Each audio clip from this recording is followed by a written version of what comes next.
Are you there? Yes. Yay! We made it. How are you doing? Hi. I'm great. Good. So everyone, this is Lulu. We met maybe a month ago Maybe. at the dental office of all places. You know when you just meet someone and you feel like you've been friends forever? From my perspective, I feel like this is the relationship we had. We were really easy to talk to each other, and clearly, you know, when you're at the dental office, you don't have much time to talk. We dove into the fact that we both are part of this club in which we needed to go the infertility route and treatments to create our families. And I am so glad that you have joined us today and are willing to share your story with us, Lulu. So I'm ready. You're ready. So honestly, whatever, as I mentioned before, whatever you want to talk about, it's up to you. If I happen to ask a question that doesn't feel good, we don't have to talk about it. Tell us your journey from like start to beginning or start to finish, whatever you've been through. We would love to hear it. Okay, so I just never really thought about having a baby at all. I didn't think it would be a problem though either. So I got married when I was 30, and we just wanted to have some time to ourselves, and I was like, okay, but we're also not getting pregnant. We're having unprotected sex. Right. But it was really a scary thought to think about. So I didn't think about it, like, it'll happen. And then at 35, I was like, okay, it's time. I'm 35. Let's go see a specialist. So we went to see Texas Fertility Clinic, to a real fertility specialist. I jumped a bunch of steps. Okay. And turns out that I had completely closed fallopian tubes and and a tiny cervix, and they did all of this. So I had an invasive surgery. Like went in through my belly button, did all this surgery, and they were like, okay, you should be good to go. And it still wasn't happening, but I was still being monitored by my doctor then. And I just felt like a lab rat. Like because it was so clinical and it was an OBGYN, and he is a very effective doctor. I don't want to say his name in case somebody is his patient right now. Totally fine. But he's very effective, but he goes at it very like clinical. And okay. I was like, this isn't how it's going to happen for me. Like, I'm glad that I went and I had the surgery and that I know that everything's working, but I'm still not getting pregnant, and being constantly monitored isn't helping. I want to live my life. And so what I did was I just told my husband, like, I've got to be free. This building family taking over our life and our joy together that we're not getting to spend, because we're constantly, and not even to mention that, like, at family events, people are always, when are you guys having a baby, or are you guys not having a baby? You don't want it. It was too much. And I was like, I've got to live. So I started going to Mexico, which is where my family is from, and spending a lot of time there and just kind of regrounding myself and doing a lot of art therapy, and also doing a lot of psilocybin therapy, which is microdosing mushrooms. And it was a way for me to just kind of like release and center myself again and get back to myself in a way. And the trauma of the infertility, and I haven't had a loss, but round of Clomid or a round of whatever, and it doesn't happen a baby, that's a loss. And you don't really, I haven't talked about it in so long, so I might cry, but you don't really realize it. You know, you hope you see the follicle grow, and then it doesn't happen. You're like, I gotta let this go. But I had just been like pushing it down, so I didn't realize that I was carrying those little traumas with me for so long. And then when I was able to do the psilocybin therapy and let it go, that's basically when I was able to like heal from it, something that I didn't even know that I was carrying. And at the end, after 3 years to the date of my surgery, is when I had my baby. So it did all end in a baby. I did 3 rounds of IUI after lots and lots of therapies, and I decided not to go forward with the doctor that I was seeing at the Texas Fertility Clinic. And I was doing intense acupuncture, and she recommended a doctor at the Women's Center, St. David's here in Austin. And she was like, you need a gentle touch, like just from all over you, like you're a super sensitive person. As you can tell, I'm bawling already. She's like, you need a gentle touch, somebody who's not so scientific. Your body's going to respond to that. So I found my gentle touch doctor, and he was able to help us get pregnant. And even though I got pregnant and I had the baby, something that they don't tell you about infertility, like if you're following the blogs and you're reading them, and everybody, when we're looking at the blogs and following, we want a success story. We're like scrolling to see, okay, who's pregnant on there, who's matched with my symptoms, and who's got the success that I want. But they don't tell you is that even once you have your baby, your triggers are still there. Like someone will the baby announcement, and I'm like, ugh. And then I'm like, Lulu, you have a baby. Like you have one. It doesn't go away. And I don't think that they talk enough about that. Like, how do you deal with the after effect? Like you still will be in that mindset, even though. And now you're hearing, do you want to have more? And the thought of that, because my baby is just a year old, it's like, oh, do I want to have more? Am I going to have to go through that again? Is it going to be all of these triggers and people asking, don't you want to have siblings? It's all the same again. And it's a lot. So even when you do have the baby, it's not over. Like that's not over for you yet. It's not. Okay, first of all, thank you for being so vulnerable. And I know you mentioned, oh, I'm crying already. I've cried in lives as well. It's an emotional situation to be in, it's an emotional journey to be on. So again, thank you for being here and for being so vulnerable and showing your emotion. I think that's really commendable of you. And I love you so much. I really do. I know we barely know each other, but I feel it, and I understand where that's coming from. Do you know the name of the surgery you had? Like what specific surgery it was to get you prepped, I guess I'll call it? It was a tubal. Oh, our connection is not. It's like so a tubal ligation is when they close your tubes. So this is actually the same thing. It's a reversal. But mine were just not open. That's how God made me. Okay. And so when I kind of went into my witchy era, I did do some past life regression of like, why am I not being able to carry a baby? Like why was I wound so tightly? Like what is going on here? And there was some trauma from past lives. I don't know if that interests anyone, but I was grasping at straws. You know what I mean? Like, wow, how are we going to get this baby? Like, I've done all these things. Let me do some experimental past life regression therapy. Maybe that's going to help. But she did tell me that there was some trauma from past lives, and it did add up with the surgery that I had needed. So I had never even heard that. I didn't even know that was a thing. That was a thing. Mm-hmm. Yeah. And I will say that through all of the fertility treatments that I had gone through, and just, I learned so much about the body, women's reproductive systems that I hadn't known. And I was so vocal about my infertility too when people would ask, because it's rude to ask. So if you want to ask me, I'm going to be like, oh, we're having trouble, and this is what's happening. If we're going to be uncomfortable together. I love here at this party. So let's talk about it.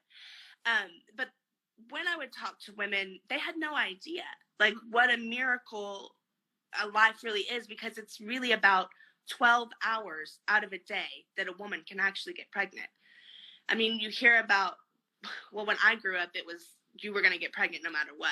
Like, no matter what, right? Even a sideways look or a kiss or laying next to you, like, you were getting pregnant. Yeah. That's why we didn't think about it. But it's really actually very hard. So to see these other, like, nearly 40-year-old women not even know, and some of them who had babies, like, they didn't know that an egg started off as a follicle and it's the progesterone that pushes it. They had no idea. Mm-hmm. It's sad, actually, like, for our education system and for just women on a whole to not have the control and the knowledge of their bodies. 100%. I agree with you completely. I know when I was younger, going through health class, I think in fourth grade maybe, and fifth grade, I don't know, however it was, but you were like grilled in your head. Anytime you have sex, you're going to get pregnant, or don't do this because you're going to get pregnant, and it's going to be so easy, so easy. And then when it's not, that's when the pressure and the anxiety and what you were talking about, the highs and lows all come with that. And then there's even more added stress because it's like, well, why isn't this working? Yeah. I love what you mentioned. You said, I've never had a loss, but going through the monthly schedules of infertility, it's so heightened. Oh, yeah. Like, this is going to work because I did all the things and I saw the doctor and I went through the procedures. So you're here. And then when it doesn't happen, you just don't get that pregnancy test. You still feel that crash. Yeah. Regardless of a loss or not, the feelings you experienced are valid. The feelings you experienced are true. And for, I can only speak for myself, but having gone through losses, I've had 7. The months that it didn't even work were a loss too. I felt like it was a bit of a grieving period, or it took me a little bit to get over that. So when you experienced those highs and lows, you mentioned a lot. I'm going to say alternative therapies. Is that best advice? Grabbing at straws is a good term. I felt like I was definitely in that stage too. But what advice do you give to women, men, couples who maybe they're not experiencing the losses, they're not even getting pregnant, so the highs and lows they're experiencing, like what you were?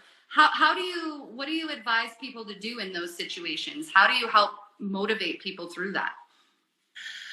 If I could have done one thing differently, I think I would have started earlier. Okay. And that was a fear, because you don't want to face it. You're like, no, it'll be okay. It'll be fine. We'll just give it a little bit more time. So as a practice from infertility standpoint, I don't try to give anybody any advice, because it's always it's such a sensitive topic. But that's the very first hurdle I think that you have to jump, is being like, okay, something is wrong. Let's face it. And it's hard, because it's admitting to yourself, like, I'm not able to do this alone. And for women, we're told you should be able to do this. It's a natural function of your body, and it feels like a failure. Right. So you gotta, okay, we need help. And I waited. I mean, I would have loved to have been a younger mother, but here I am at 40 and I have a 1-year-old. But 39. I'm like, don't date yourself yet. You're 40.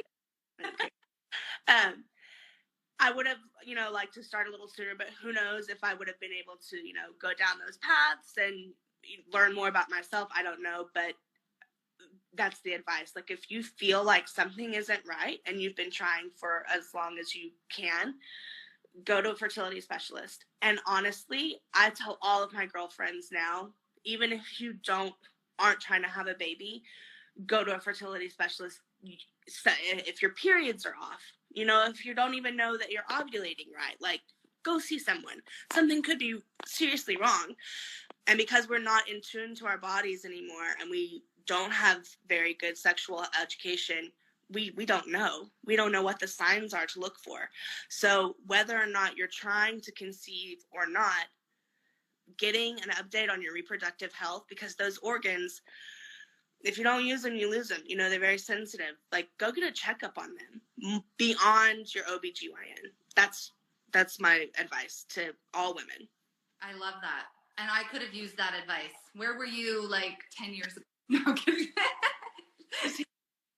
Yeah, no, I think that's right. Always follow your body, always follow your instinct. If something feels wrong, it probably is. If something doesn't seem easy, there's probably a reason for it.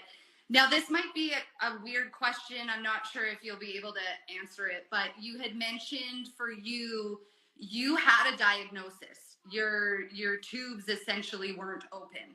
For us, that explained infertility. I didn't know that.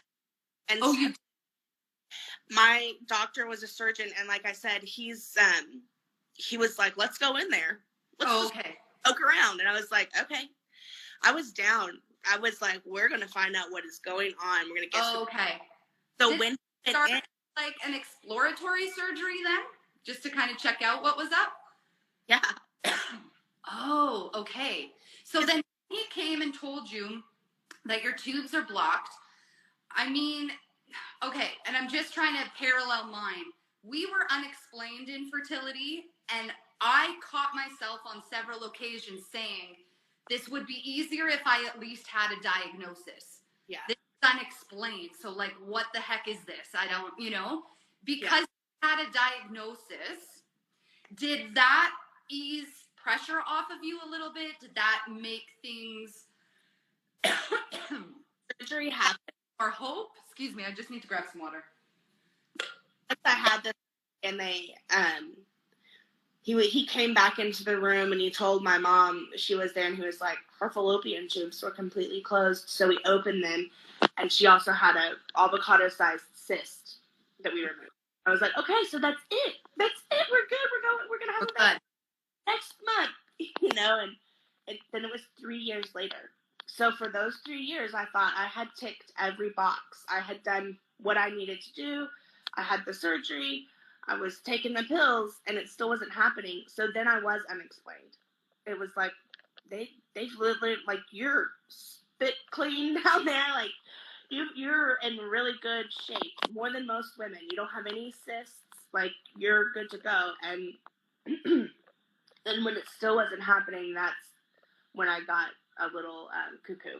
I started to do all of the other stuff. Yeah.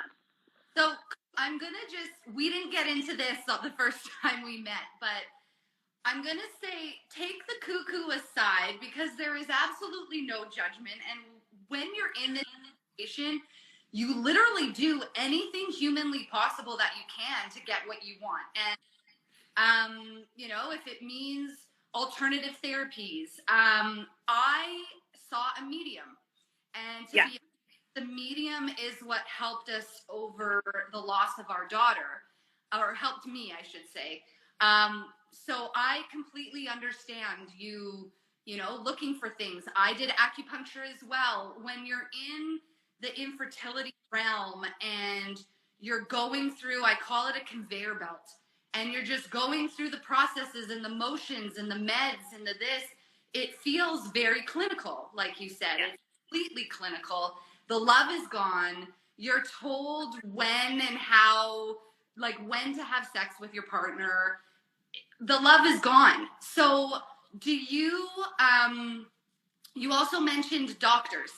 Because this is so clinical, and I lost my thought. Because it's so clinical and you have this relationship with your doctor, you made the choice to move to another doctor's office. What's the importance of making sure your doctor and your professional team is what you need? Because the clinical can work for some people. Don't get me wrong. It can work for some people. But I think what you said was important because it is a team. Like my acupuncturist was part of my team, and I changed them a couple of times. I went to one acupuncturist, and she said, some people just aren't meant to be mothers. And I was like, that's it for you. Like, you're off the team. You're off the team. We're finding another one. Because if you're not 100% with me, like, yes, this is going to happen for you, then what are we doing here? Like, what are we doing? Um, I just like in the beginning, like if it feels wrong, change. Like speak up for yourself. You have a voice. It's your body and it's your future. Right. Don't be scared that you're going to hurt their feelings because there's another one of you behind you. You know, like they're going to keep pumping you out. But if it's not right for you, find another doctor. I wasn't responding to a very clinical scientific touch. Some women obviously do. Yeah. Some women need more gentle touch. That was me. I needed someone who was not going to be monitoring me all the time, someone who was going to let me have a little freedom, and someone who wasn't going to encourage me. My doctor was saying, like, I was telling him all the stuff I was doing. I was being very open with him. I hid nothing from him, even the psilocybin. And he would say, can't hurt, might help. You know, like he wasn't going to give me like, yeah, go for it.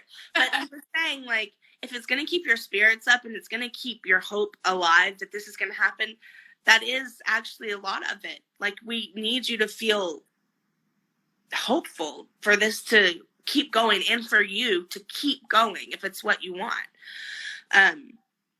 So for women, if it feels wrong, if you're not happy, you're not getting the results, switch doctors. What do you have to lose? 100%. You touched on another spot.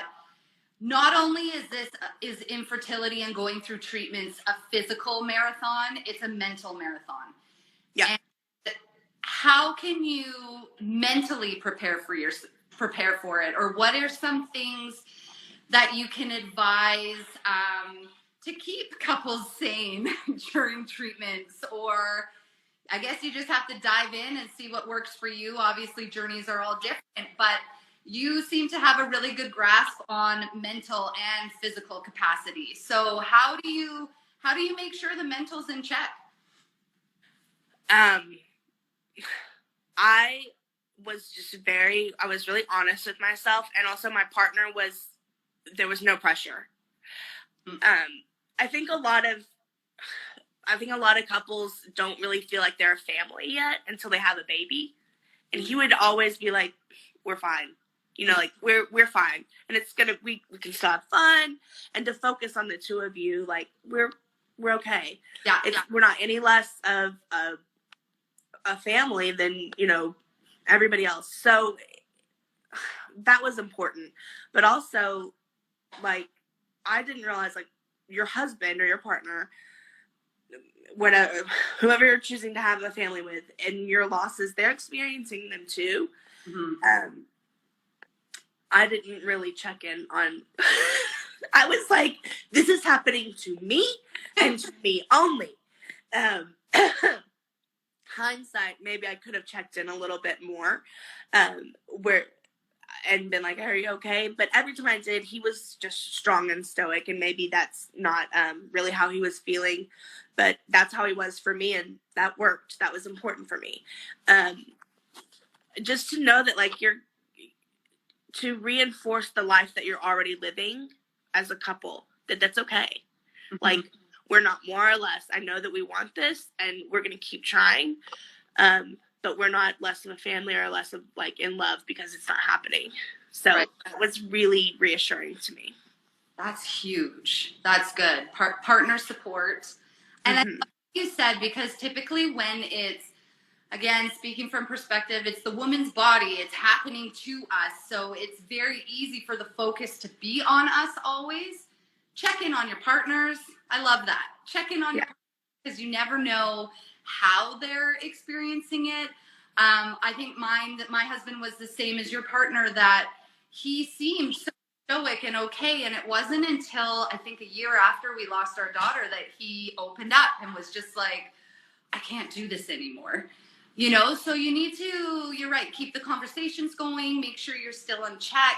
And you're right, if it doesn't happen right now, it doesn't mean it's not going to happen, but keep making sure that the two of you are solid. Yeah. I love that. I love that so much. Did you have anything else that you wanted to share with us about your journey, or any, I keep saying advice, any words for those who are going through it, who have been through it? I, again, appreciate you so much coming on this call and sharing your story and being so vulnerable with your emotions. I know it's going to help a lot of other women and couples and partners who are going through this too. Do you have anything else that you wanted to share about your journey? No, not really. I want to like look, like if it doesn't feel good, change. Like it is your journey. So if you don't like your doctor, if you don't trust what they're telling you, get a second opinion. Mm-hmm. Like this is your journey. And take control of it, and just and if you're still in your early 30s and it's not working, go to a specialist. Don't wait. Time is of the essence. Grab it and go. Grab it and go. I love it so much. I hope you have a wonderful Saturday, Lulu. Thank you. Thank you for hopping on. I really appreciate your honesty here. Everybody, thank you for joining Saturday Shares. We'll see you again on the next episode. Enjoy your weekend. Mwah, mwah, mwah. And we'll chat later, okay? Bye, Lulu. Bye, Anna.